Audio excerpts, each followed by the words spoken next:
ವರಲಕ್ಷ್ಮಿ ವ್ರತದ ಬಗ್ಗೆ ವಿಶೇಷ ವಿಚಾರಗಳು. ವರಮಹಾಲಕ್ಷ್ಮಿ ಹಬ್ಬದ ದಿನ ರಾತ್ರಿ ದಂಪತಿಗಳು ತಾಂಬೂಲ ಹಾಕಿಕೊಳ್ಳುವುದು ಕಡ್ಡಾಯವಾಗಿರುತ್ತದೆ. ಇದರಿಂದ ಲಕ್ಷ್ಮಿ ಪ್ರಸನ್ನರಾಗುತ್ತಾರೆ. ಆದಷ್ಟು ಹಸಿರು ಸೀರೆ, ಕೆಂಪು ಸೀರೆ ಅಥವಾ ರೇಷ್ಮೆಯ ಸೀರೆ ಉಟ್ಟು ಪೂಜೆ ಮಾಡಿ. ವಿನಾಯಕನ ಪೂಜೆ, ಯಮುನಾ ಪೂಜೆಯ ನಂತರ ವರಮಹಾಲಕ್ಷ್ಮಿ ಪೂಜೆ ಪ್ರಾರಂಭಿಸಬೇಕು. ವಿನಾಯಕ ಅರಿಶಿನವನ್ನು ಗಟ್ಟಿಯಾಗಿ ಕಲಿಸಿಕೊಂಡು ವಿನಾಯಕನನ್ನು ಮಾಡಬೇಕು. ಪೂಜಾ ಸಮಯದಲ್ಲಿ ಕಳಶದ ಬಲಭಾಗ ಇಟ್ಟು ಪೂಜಿಸಬೇಕು. ಧ್ರುವ ಗಣಪತಿಯು ಅತ್ಯಂತ ಶ್ರೇಷ್ಠ. ಕಲಶ ವಿಸರ್ಜನೆಯ ಸಮಯವನ್ನು ಹಿರಿಯರಿಂದ ಅಥವಾ ಗುರುಗಳಿಂದ ತಿಳಿದು ಅಥವಾ ಸರಿಯಾದ ಸಮಯ ತಿಳಿದು ಮಾಡಿ. ಕಳಶದ ಕೆಳಗಡೆ ಅಷ್ಟದಳ ಪದ್ಮ ರಂಗೋಲಿ ಹಾಕಿ. ಇದು ಅತ್ಯಂತ ಶ್ರೇಷ್ಠ. ಲಕ್ಷ್ಮಿ ಅನುಗ್ರಹ ಬೇಗ ಆಗುತ್ತದೆ.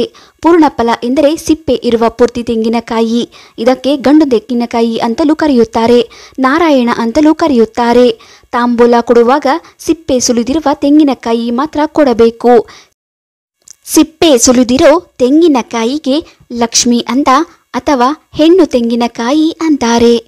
ಹೀಗೆ ತೆಂಗಿನಕಾಯಿಯು ಲಕ್ಷ್ಮೀನಾರಾಯಣರ ಸಂಗಮವಾದ್ದರಿಂದ ಅತ್ಯಂತ ಶ್ರೇಷ್ಠ. ತೆಂಗಿನಕಾಯಿಗೆ ಸಂತಾನ ಲಕ್ಷ್ಮಿ ಅಂತಲೂ ಮತ್ತೊಂದು ಹೆಸರಿದೆ. ಈ ವ್ರತವನ್ನು ಶ್ರಾವಣ ಮಾಸದ 2ನೇ ಶುಕ್ರವಾರ ಮಾಡಲಾಗದವರು 3ನೆಯ ಶುಕ್ರವಾರ ಮಾಡಬಹುದು. ಆದರೆ ಶುಕ್ಲ ಪಕ್ಷದಲ್ಲಿ ಬರುವ ಶುಕ್ರವಾರ ವರಮಹಾಲಕ್ಷ್ಮಿ ಹಬ್ಬವನ್ನು ಮಾಡಬೇಕು. ಶುಕ್ಲ ಪಕ್ಷದಲ್ಲಿ ಆಚರಣೆ ಮಾಡಬೇಕು. ಯಾರು ಮಾಡಲು ಆಗುವುದಿಲ್ಲ ಅವರು ಹುಣ್ಣಿಮೆ ದಿನ ಮಾಡಬೇಕು ಅಥವಾ ಹುಣ್ಣಿಮೆ ಒಳಗೆ ಮಾಡಬೇಕು. ಹುಣ್ಣಿಮೆ ಆದ ಮೇಲೆ ಬರುವುದು ಕೃಷ್ಣ ಪಕ್ಷ. ಹಾಗಾಗಿ 2ನೇ ಶುಕ್ರವಾರ ಶುಕ್ಲ ಪಕ್ಷದ ಕೊನೆಯ ಶುಕ್ರವಾರ ಆಗುತ್ತದೆ. ಆದ್ದರಿಂದ ಈ ಬಾರಿ 2ನೇ ಶುಕ್ರವಾರ ಮಾಡಲಾಗದವರು ಹುಣ್ಣಿಮೆ ದಿನ ವರಲಕ್ಷ್ಮಿ ವ್ರತ ಮಾಡಬೇಕು. ಕಲಶಕ್ಕೆ ವೀಳ್ಯದೆಲೆ ಇಡುವ ಸಂಪ್ರದಾಯವಿದ್ದರೆ ವಿಸರ್ಜನೆಯ ನಂತರ ಆ ವೀಳ್ಯದೆಲೆಯನ್ನು ಮನೆಯ ಹಿರಿಯರು ಮಾತ್ರ ತಿನ್ನಬೇಕು ಅಥವಾ ಮಗಳು, ಅಳಿಯ, ಮಗ, ಸೊಸೆ ತಿನ್ನಬಹುದು.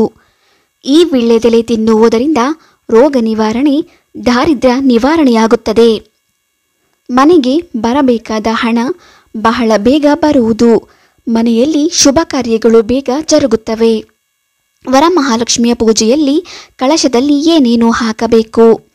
ಯಮುನಾ ಪೂಜೆ ಮಾಡೋ ಕಳಶದಲ್ಲಿ ನೀರು, ತುಳಸಿ, ಖರ್ಜೂರ, ಹಾಲು, ಗೊರೋಚನ, ಕಸ್ತೂರಿ, ಪಚ್ಚೆ ಕರ್ಪೂರ, ಬೆಳ್ಳಿಯ ಲಕ್ಷ್ಮಿ ಕಾಯಿನ್ ಅಥವಾ ವಿಗ್ರಹ ಹಾಕಬೇಕು. ಅದರ ಮೇಲೆ ಮಾವಿನ ಎಲೆ ಅಥವಾ ವೀಳ್ಯದೆಲೆ ಇಟ್ಟು ತೆಂಗಿನಕಾಯಿ ಇಡಬೇಕು. ವರಮಹಾಲಕ್ಷ್ಮಿ ಕಳಶದಲ್ಲಿ ನೀರು, ತುಳಸಿ ದಳ, ಖರ್ಜೂರ, ಒಣದ್ರಾಕ್ಷಿ, ಕೇಸರಿ, ಪಚ್ಚ ಕರ್ಪೂರ, ಏಲಕ್ಕಿ ಪುಡಿ ಅಥವಾ ಏಲಕ್ಕಿ, ಕಸ್ತೂರಿ ಹಾಕಿ ಅದರ ಮೇಲೆ ಮಾವಿನ ಕುಡಿ ಅಥವಾ ವೀಳ್ಯದೆಲೆ ಇಟ್ಟು ತೆಂಗಿನಕಾಯಿ ಇಡಬೇಕು. ನಂತರ ಲಕ್ಷ್ಮಿ ಮುಖವಾಡ, ಆಭರಣ ವಸ್ತುಗಳನ್ನು ಹಾಕಿ ಪೂಜೆ ಮಾಡಬೇಕು. ವರಮಹಾಲಕ್ಷ್ಮಿ ಹಬ್ಬದ ಹಿನ್ನೆಲೆ ಶುಕ್ಲೆ ಶ್ರಾವಣಿಕೆ ಮಾಸೆ ಪೂರ್ಣಿಮೋಪಾಂತ್ಯ ಭಾಗವೇ ವರಲಕ್ಷ್ಮ್ಯ ವ್ರತಂ ಕಾರ್ಯಂ ಸರ್ವಸಿದ್ಧಿ ಪ್ರದಾಯಕಂ ಸರ್ವಮಾಂಗಲ್ಯ ಸಿದ್ಧಯೇ. ನಿಜ ಶ್ರಾವಣ ಶುಕ್ಲ ಪೂರ್ಣಿಮಾ ದಿವಸ ಶುಕ್ರ ಗ್ರಹವು ಪೂರ್ವದಲ್ಲಿ ಬೆಳಗುತ್ತಿರುವ ಸಮಯದಲ್ಲಿ ಅರ್ಥಾತ್ ಶುಕ್ರವಾರ ಅಥವಾ ಶುಕ್ಲ ಪೂರ್ಣಿಮೆಯ ಅತಿ ಹತ್ತಿರದ ಶುಕ್ರವಾರದಂದು ವರಲಕ್ಷ್ಮಿ ಆರಾಧನೆ ಮಾಡಬೇಕು ಎಂಬ ಶಾಸ್ತ್ರವಿಧಿ ಇದೆ. ಕಾರಣಾಂತರಗಳಿಂದ ಆ ದಿನದಂದು ವ್ರತವನ್ನು ಮಾಡಲಾಗದಿದ್ದವರು ನವರಾತ್ರಿಯ ಶುಕ್ರವಾರದಂದು ಮಾಡಬಹುದು. ವರಗಳನ್ನು ದಯಪಾಲಿಸುವುದರಿಂದ ಮತ್ತು ಶ್ರೇಷ್ಠಳಾಗಿರುವುದರಿಂದ ಆಕೆಯು ವರಮಹಾಲಕ್ಷ್ಮಿ. ಒಮ್ಮೆ ದುರ್ವಾಸ ಮಹರ್ಷಿಗಳ ಶಾಪದಿಂದ ಇಂದ್ರನು ರಾಜ್ಯಭ್ರಷ್ಟನಾಗಲು ಸ್ವರ್ಗಲಕ್ಷ್ಮಿಯೂ ಸಹ ಸ್ವರ್ಗವನ್ನು ಬಿಟ್ಟು ವೈಕುಂಠವನ್ನು ಸೇರಿದಳು. ಆಗ ಪರಮ ದುಃಖಾಂತರಾದ ದೇವತೆಗಳೆಲ್ಲರೂ ಚತುರ್ಮುಖ ಬ್ರಹ್ಮನನ್ನು ಮುಂದಿಟ್ಟುಕೊಂಡು ವೈಕುಂಠದಲ್ಲಿ ಪರಮಾತ್ಮನನ್ನು ಶರಣು ಹೊಂದಿದರು. ಪರಮದಯಾಳುವಾದ ವಿಷ್ಣುವಿನ ಆಜ್ಞೆಯಂತೆ ದೇವತೆಗಳು ದಾವನವರೊಡನೆ ಅಮೃತಕ್ಕಾಗಿ ಕ್ಷೀರ ಸಮುದ್ರವನ್ನು ಮತಿಸಲು ಮಹೇಂದ್ರನ ಸಂಪತ್ಸ್ವರೂಪಿಣಿಯಾದ ಮಹಾಲಕ್ಷ್ಮಿಯು ಅಲ್ಲಿ ಆರ್ಭವಿಸಿ ದೇವತೆಗಳಿಗೆ ವರವನ್ನು ಅನುಗ್ರಹಿಸಿದಳು. ಆಗ ಮಹಾವಿಷ್ಣುವಿನ ಪಾಣಿಗ್ರಹಣ ಮಾಡಿದಳು, ಅಂದರೆ ವಿವಾಹವಾದಳು. ನಿತ್ಯ ಶುದ್ಧ ಬುದ್ಧ ಮುಕ್ತ ಸ್ವರೂಪಳು, ನಿತ್ಯ ಸಿದ್ಧಳು ಆದ ಈ ಮಾಂಗಲ್ಯ ದೇವತೆಯ ಮಹಿಮೆಯನ್ನು ವರ್ಣಿಸುವ ಶಾಸ್ತ್ರಗಳೇ ಆಕೆಯನ್ನು ಕ್ಷೀರ ಸಮುದ್ರ ಸಂಭವೆ, ಸಮುದ್ರ ರಾಜನ ಪುತ್ರಿ, ಚಂದ್ರನ ತಂಗಿ, ಯಜ್ಞಕುಂಡದಲ್ಲಿ ಉದ್ಭವಳಾದವಳು, ಕಮಲದಲ್ಲಿ ಆರ್ಭವಿಸಿದವಳು ಇತ್ಯಾದಿ ಅಭಿಪ್ರಾಯಗಳನ್ನು ಕಾಣುತ್ತೇವೆ. ಶುಕ್ರವಾರದ ದಿನ ಸಾಯಂಕಾಲದವರೆಗೂ ಉಪವಾಸ ಇರಬೇಕು. ವ್ರತ ಮಾಡುವವರು ಸಂಕಲ್ಪ ಮಾಡಿ ದೇವಿಯನ್ನು ಕಳಶ ಮತ್ತು ವಿಗ್ರಹಗಳಲ್ಲಿ ಆವಾಹನೆ ಮಾಡಿ ಪೂಜಿಸುವರು. ಕಳಶದಲ್ಲಿ ನೀರು ತುಂಬಿಸಿ ಖರ್ಜೂರ, ಗೋಡಂಬಿ, ದ್ರಾಕ್ಷಿ, ಬಾದಾಮಿ, ಕಲ್ಲು ಸಕ್ಕರೆ ಮತ್ತು ಕೆಲವು ಹಣ್ಣುಗಳನ್ನು ಇರಿಸುವರು. ಈ ಕಳಶಕ್ಕೆ ಲಕ್ಷ್ಮೀ ಕಳಸ ಎನ್ನುತ್ತಾರೆ. ಅದರ ಮೇಲೆ ಚಿನ್ನ ಅಥವಾ ಬೆಳ್ಳಿಯಿಂದ ತಯಾರಿಸಿದ ಮುಖವಾಡನಿಟ್ಟು ಅಥವಾ ತೆಂಗಿನಕಾಯಿಗೆ ಹಳದಿಯ ಹಿಟ್ಟಿನಿಂದ ಮೂಗು ಕಣ್ಣು ಕಿವಿ ಮಾಡಿ ಒಡವೆಗಳನ್ನು ಏರಿಸಿ ಸೀರೆ ಉಡಿಸಿ ಅಲಂಕಾರ ಮಾಡಲಾಗುತ್ತದೆ. ಈ ಪೂಜೆಯಲ್ಲಿ ವಿಶೇಷವಾದ ದಾರಗಳಿಗೆ ಪೂಜೆಯನ್ನು ಸಲ್ಲಿಸುವವರು ಈ ದಾರವನ್ನು ದೋರವೆಂದು ಕರೆಯುವರು. ಕಳಶ ಕುರಿಸಿ ಲಕ್ಷ್ಮಿಯನ್ನು ಆವಾಹಿಸಬೇಕು. ಬೆಳಗ್ಗೆ ಸ್ನಾನ ನಂತರ ದೇವರ ಕೋಣೆ ಅಥವಾ ಮನೆಯಲ್ಲಿ ದೊಡ್ಡ ಜಾಗದಲ್ಲಿ ಗೋಮೂತ್ರದಿಂದ ಸ್ಥಳ ಶುದ್ಧಿ ಮಾಡಬೇಕು. ರಂಗೋಲಿ ಬಿಡಿಸಿ ಅಗ್ರ ಇರುವ 2 ಅಥವಾ 5 ಬಾಳೆ ಎಲೆ ಇಟ್ಟು ಅದಕ್ಕೆ ಅಕ್ಕಿ ಹಾಕಿ ಕಳಶ ಇಟ್ಟು ಕಳಶದಲ್ಲಿ ಒಣದ್ರಾಕ್ಷಿ, ಖರ್ಜೂರ, ಬಾದಾಮಿ, ಗೋಡಂಬಿ ಸ್ವಲ್ಪ ಹಾಕಿ ಅನುಕೂಲ ಇದ್ದಲ್ಲಿ ಬೆಳ್ಳಿ ಅಥವಾ ಬಂಗಾರ ನಾಣ್ಯ ಹಾಕಿ ಶುದ್ಧವಾದ ಅರಿಶಿನ ಚಿಟಿಕೆ ಹಾಕಿ ಶುದ್ಧವಾದ ನೀರು ತುಂಬಬೇಕು. ಮಾವಿನ ಸೊಪ್ಪು ಹಾಕಿ ತೆಂಗಿನಕಾಯಿ ಇಡಬೇಕು. ಇನ್ನು ಕಳಶಕ್ಕೆ ಸೀರೆ ಆಭರಣ ಬೇರೆ ಅಲಂಕಾರ ಮಾಡಬಹುದು. ಕಳಶದ ಕೆಳಗೆ ಒಂದು ಲಕ್ಷ್ಮಿಯ ಚಿತ್ರವಿಗ ಇಟ್ಟರೆ ಉತ್ತಮ. ನಂತರ ಲಕ್ಷ್ಮಿಯನ್ನು ಆಹ್ವಾನಿಸಬೇಕು.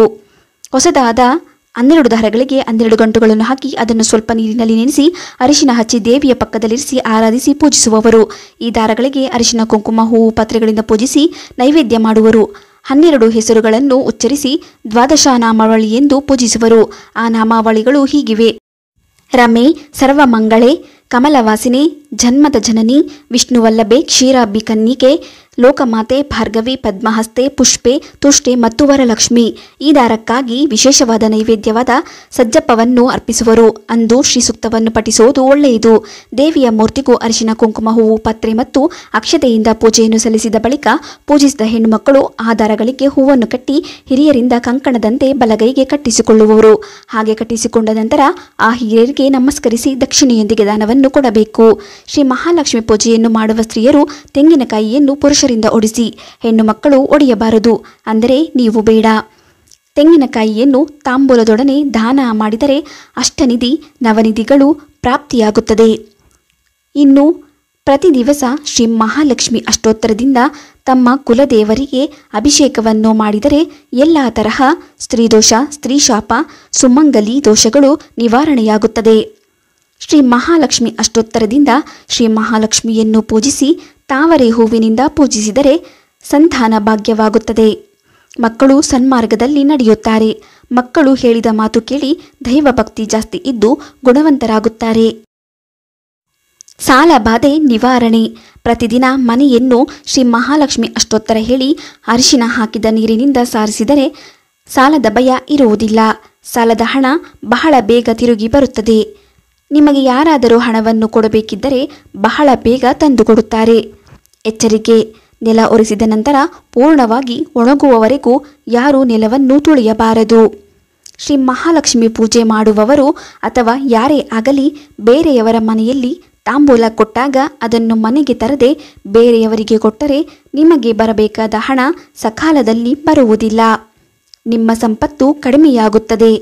ಆದ್ದರಿಂದ ನಿಮಗೆ ಕೊಟ್ಟ ತಾಂಬೂಲವನ್ನು ಯಾರಿಗೂ ಕೊಡದೆ ಮನೆಗೆ ತಂದು ದೇವರಿಗೆ ಅರ್ಪಿಸಬೇಕು. ನಂತರ ಬೇಕಾದರೆ ಕೊಡಬಹುದು. ಶ್ರೀ ಮಹಾಲಕ್ಷ್ಮಿ ಅಷ್ಟೋತ್ತರ ಪೂಜೆಯನ್ನು ಬಿಲ್ವದಳದಿಂದ ಪೂಜಿಸಿದರೆ ಬಹಳ ಬೇಗ ಶ್ರೀಮಂತರಾಗುತ್ತಾರೆ. ವಿಗ್ರಹವಿಲ್ಲದೆ ಶ್ರೀ ಮಹಾಲಕ್ಷ್ಮಿ ಅಷ್ಟೋತ್ತರವನ್ನು ವೀಳ್ಯದೆಲೆಯಲ್ಲಿ ಅರ್ಚಿಸುವವರು ಒಂದು ವೀಳ್ಯದೆಲೆಯಲ್ಲಿ ಅರ್ಚಿಸಬಾರದು. ಅರ್ಚಿಸಿದರೆ ನಿತ್ಯ ದಾರಿದ್ರ್ಯ ಅನುಭವಿಸಬೇಕಾಗುತ್ತದೆ. ಆದ್ದರಿಂದ 2 ವೀಳ್ಯದೆಲೆಯಲ್ಲಿ ಅರ್ಚಿಸಬೇಕು. ಕುಂಕುಮ ಅರ್ಚನೆ ಮಾಡಿದ ವೀಳ್ಯದೆಲೆಯನ್ನು ಯಾರಿಗೂ ಕೊಡಬಾರದು, ಬಿಸಾಕಬಾರದು. ಬಿಸಾಕಿದರೆ ಬೇರೆಯವರಿಗೆ ಕೊಟ್ಟರೆ ಧನದಾರಿದ್ರ್ಯ ಉಂಟಾಗುತ್ತದೆ. ಆ ವೀಳ್ಯದೆಲೆಯನ್ನು ಪೂಜೆಯಾದ ಮಾರನೇ ದಿನ ಮನೆಯ ಯಜಮಾನರು ಅಥವಾ ಹಿರಿಯ ದಂಪತಿಗಳು ಮಾತ್ರ ಎಲೆ ಅಡಿಕೆ ಹಾಗೂ ಸುಣ್ಣದ ಸಮೇತ ತಾಂಬೂಲ ಹಾಕಿಕೊಂಡರೆ ನಿಮಗೆ ಬಹಳ ಬೇಗ ಶ್ರೀ ಮಹಾಲಕ್ಷ್ಮಿ ಅನುಗ್ರಹವಾಗುತ್ತದೆ. ಶುಕ್ರವಾರದ ದಿವಸ ಶ್ರೀ ಮಹಾಲಕ್ಷ್ಮಿಯನ್ನು ಪೂಜೆ ಮಾಡಿ ಮೊಸರನ್ನ ಮತ್ತು ನೆಲ್ಲಿಕಾಯಿಯ ಗೊಜ್ಜು ಅಥವಾ ಮೊರಬ್ಜ ನೈವೇದ್ಯ ಮಾಡಿ ಗೋವು ಪೂಜೆಯನ್ನು ಮಾಡಿ ಬ್ರಾಹ್ಮಣ ದಂಪತಿಗಳಿಗೆ ದಾನ ಮಾಡಿದರೆ ನಿತ್ಯ ದಾರಿದ್ರ್ಯ, ಅನ್ನದಾರಿದ್ರ್ಯ, ವಸ್ತ್ರದಾರಿದ್ರ್ಯ, ಧನದಾರಿದ್ರ್ಯ ನಿವಾರಣೆಯಾಗುತ್ತದೆ. ಶ್ರೀ ಮಹಾಲಕ್ಷ್ಮಿ ಅನುಗ್ರಹ ಎಲ್ಲರಿಗೂ ದೊರಕಲಿ. ಮಹಾಲಕ್ಷ್ಮಿ ಪೂಜೆ ಮಾಡಿದ ನಂತರ ಆ ದಿನ ಗೋವಿಗೆ ಪೂಜೆ ಮಾಡಿ ಪ್ರಸಾದ ತಿನ್ನಲು ಕೊಟ್ಟರೆ ಲಕ್ಷ್ಮಿ ನಿಮ್ಮನ್ನು ಆಶೀರ್ವದಿಸುತ್ತಾಳೆ. ಮನೆ ಶುದ್ಧವಾಗಿರಬೇಕು. ಮನೆಯ ಮೂಲೆ ಮೂಲೆ ಸ್ವಚ್ಛ ಮಾಡಿರಬೇಕು. ಗುರುವಾರನೇ ಮನೆಯನ್ನು ಸ್ವಚ್ಛಗೊಳಿಸಿರಬೇಕು. ಮನೆ ಸ್ವಚ್ಛವಾಗಿದ್ದರೆ ಮಾತ್ರ ಲಕ್ಷ್ಮಿ ಮನೆಗೆ ಬರುತ್ತಾಳೆ. ನೀವು ಅವಿವಾಹಿತ ಮಹಿಳೆಯಾಗಿದ್ದು ಈ ವ್ರತ ಮಾಡುವುದಾದರೆ ವರಲಕ್ಷ್ಮಿ ವ್ರತವನ್ನು ವಿವಾಹಿತ ಮಹಿಳೆಯರು ಮಾಡಬೇಕು. ನೀವು ಅವಿವಾಹಿತರಾಗಿದ್ದರೆ ಈ ಪೂಜೆಯನ್ನು ತಾಯಿಯೊಂದಿಗೆ ಮಾಡಬೇಕು. ಯಾರು ಪೂಜೆ ಮಾಡಬಾರದು? ಹೆರಿಗೆಯಾಗಿ 22 ದಿನ ಕಳೆದಿಲ್ಲ ಎಂದಾದರೆ ವರಲಕ್ಷ್ಮಿ ವ್ರತವನ್ನು ಮಾಡುವಂತಿಲ್ಲ. ಬಾಳಂತಿಯರು ವರಲಕ್ಷ್ಮಿ ವ್ರತ ಮಾಡುವುದು ಅಶುದ್ಧವಾಗಿದೆ. ಮತ್ತೆ ಸೂತಕ ಇದ್ದವರು ಈ ಪೂಜೆಯನ್ನು ಮಾಡಬಾರದು. ಈ ಪೂಜೆಯನ್ನು ಮಡಿಯಿಂದ ಮಾಡಬೇಕು. ವರಲಕ್ಷ್ಮಿಗೆ ಉಡಿಸಿದ ಸೀರೆಯನ್ನು ತೆಗೆದ ನಂತರ ಆ ಮನೆಯ ಸೊಸೆ ಅಥವಾ ವ್ರತ ಮಾಡಿದವರು ಹುಟ್ಟಿಕೊಂಡು ನಂತರ ದೇವಸ್ಥಾನಕ್ಕೆ ಹೋಗಿ ಬರಬೇಕು. ತಾಂಬೂಲ ಕೊಡುವಾಗ ಮನೆಗೆ ಬಂದವರನ್ನು ಲಕ್ಷ್ಮೀ ಸ್ವರೂಪ ಎಂದು ಕಾಣುತ್ತೇವೆ. ಅವರಿಗೆ 1 ಎಲೆ, 1 ಬಾಳೆಹಣ್ಣು, 1 ಅಡಿಕೆ ಈ ರೀತಿ ಕೊಡಬಾರದು. ಕಡ್ಡಾಯವಾಗಿ 2 ಎಲೆ, 4 ಅಡಿಕೆ, 4 ಬಾಳೆ, 2 ಬಾಳೆಹಣ್ಣು, ಅರಿಶಿನ, ಕುಂಕುಮ, ಹೂವು, ಪ್ರಸಾದ, ನಿಮ್ಮ ಕೈಲಾದಷ್ಟು ದಕ್ಷಿಣೆ ಕೊಡಬೇಕು. ಕೆಲವರು ಮನೆಗೆ ಬಂದವರಿಗೆ ಏಕಾಏಕಿ ಅರಿಶಿನ ಕುಂಕುಮ ಕೊಟ್ಟು ತಾಂಬೂಲ ಕೊಟ್ಟು ಕಳಿಸುತ್ತಾರೆ. ಹಾಗೆ ಮಾಡಬಾರದು.